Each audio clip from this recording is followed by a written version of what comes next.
আসসালামু আলাইকুম বন্ধুরা, চলে আসছি গাজরের হালুয়া নিয়ে।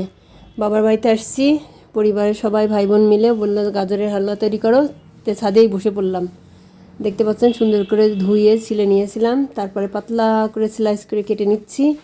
এবার ব্লেন্ডারের মধ্যে দিয়ে ইচ্ছা মতো পাকিয়ে পাকিয়ে ঘুরিয়ে ঘুরিয়ে একদম থকথকানো করে নিয়েছি। দেখতেই পাচ্ছেন কত সুন্দর ইয়ামি হয়েছে। এটা মুখেও খাওয়া যায়, খুব সুন্দর সালাদ খাওয়া যায়। আর এটা প্রচুর ভিটামিন, আপনারা সবাই খাবেন। এটা শরীরের জন্য, স্কিনের জন্য অনেক উপকারী। তো ঘি ঢেলে দিয়েছি। আর এই গাজরের হালুয়াটা করছে আমার বড় ভাইবো, তাকে দেখানো হবে না কারণ সে আসতে চাচ্ছে না ভিডিওর সামনে, তাই শুধু হাত নাড়ছে, এটাই আপনারা দেখেন।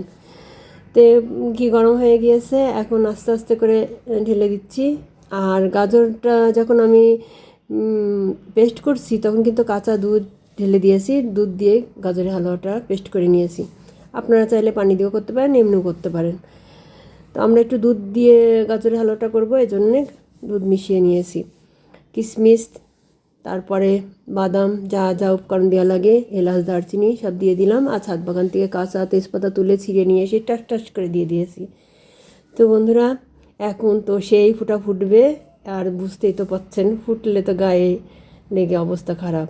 এখন ঘন ঘন হয়ে গেল, দেখতেই পাচ্ছেন অনেকক্ষণ নাড়াচাড়া করার পর আর এইরকম ইয়ামি কালার আসছে। তো রাখি বন্ধুরা, ভালো থাকবেন, আল্লাহ হাফেজ।